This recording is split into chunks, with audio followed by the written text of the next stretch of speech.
Chers auditeurs, bonjour. Merci d'avoir choisi le réseau DTL pour vous informer. Tout de suite, l'information en bref. Sokhna Faty Mbacké à la présentation, à la partie technique, Abdoulaye Samb.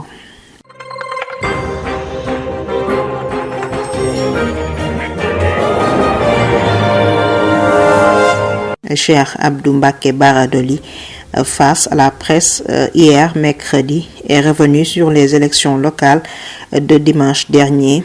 Il a félicité la coalition Yewwi Askan Wi qui trône désormais sur le département de Mbacké.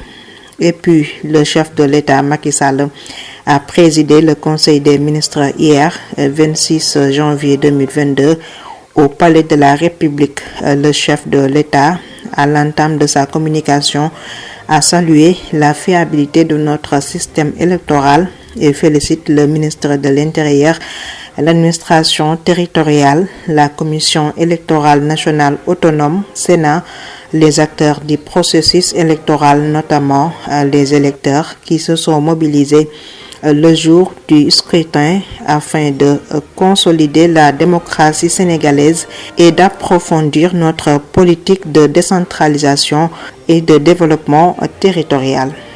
La nomination du futur chef de gouvernement qui avait disparu sera de retour. Le nom de leur élu sera dévoilé avant le 8 février prochain, selon des infos.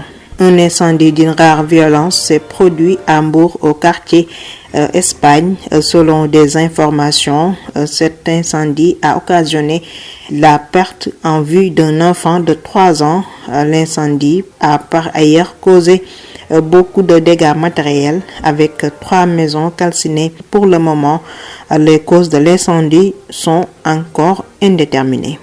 Pour terminer, le parquet de Pikine-Guédiawaye a annoncé l'ouverture d'une information judiciaire contre Dieynaba Ndiaye, suspecté d'être le commanditaire de l'incendie provoqué au domicile d'un militant d'Aminata Assom Diatta.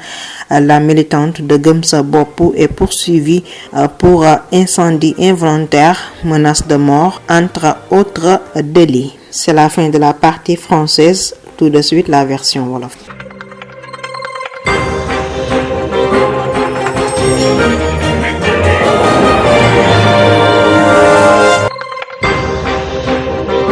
mbokk yi dal leen ak jàmm ci tënku xibaar yi dañu koy daal di doore ci député pa Ngombalaan bi nga xamante ni mooy Cheikh Abdou Mbacké Bara Dolly janoona démb ak taskatu xibaar yi ci àllarba ji doon àddu ci pal yi ñeel gox ak gox-goxaani te mu doon am dibeer ji jàll. moom Cheikh Abdou Mbacké Bara Dolly daat nay ndokkeel lëngoo gi nga xamante ni mooy Yewwi Askan Wi ci ndam li nga xamante ni daat nañ koy am ci diwaanu Mbacké, maanaam ci département bu Mbacké. njiitu réew mi Macky Sall démb daat nay amal am ndaje ak jëwriñ ñi ba mu dooree li nga xamante ni mooy waxtaan wa. njiitu réew mi daat nay rafetlu kaaraange gi nga xamante ni nag moo am ci système électoral bi, maanaam ci ni pal gi di doxe. waaye daat nay ndokkeel it jëwriñ gi nu dénk mbiri biir réew mi daal di ndokkeel képp koo xamante ni yaa ngi taxaw ngir doxal li nga xamante ni mooy gox ak gox-goxaani. daat nay rafetlu taxawaayu kuréel gi nga xamante ni mooy saytu pal yi di Sénat ak ña ca nekk. waaye tamit daat nay rafetlu taxawaayu ñi nga xamante ni ñooy électeurs yi doon yore seeni carte doon voté ji ci seenu taxawaay. loolu yi nag moom njiitu réew mi daat nay xamle rek ne day dëgëral sunu démocratie, daal di gën a dëgëral li nga xamante ni kon mooy décentralisation bi ci réewum Sénégal. ñu daal di desandi ba tey ci wàllu politique. kon nag jëwriñ du njëkk ci réew mi kon nag ñi ngi koy xaarandi bu nu sukkandikoo ci ay xibaar. kon balaa juróom-ñetti fan ci weeru février kon nag dañu fa indi jëwriñ du njëkk joo xamante ni kon mooy daal di jiite gouvernement bu Sénégal.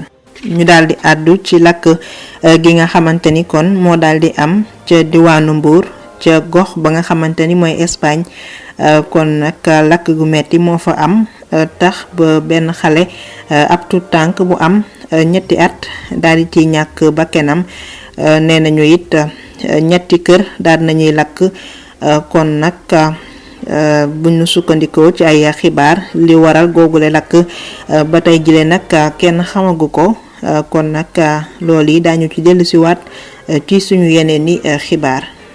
ñu daal di wax ba tey ci lakk ga nga xamante ni moo amoon fan yee ca benn kërub militant bu Aminata Assome Diatta kon nag ka ñu jàpp ne moo laale ca mbir ma di rek Dieynaba Ndiaye ba tax na nag daal nañu ubbi ay gëstu ngir ay mbiram kon nag parquet bu Pikine mi ngi topp ay mbiram nee nañu sax lu jiitu lakk gi kon ki nga xamante ni mooy militant bu gëm sa bopp di Dieynaba Ndiaye daana tëkku militant bu Aminata Assome Diatta bi nga xamante ni kon këram fa la lakk ga daal di rek amee. mbokk yi foofu la ñuy yem ak yéen ci xibaar yi soxna Faty Mbacké moo nekkoon ci kàddu gi ci machine bi Abdoulaye Samb la woon mbokk yi ñu ngi leen di ñaanal kenn dalu jàmm.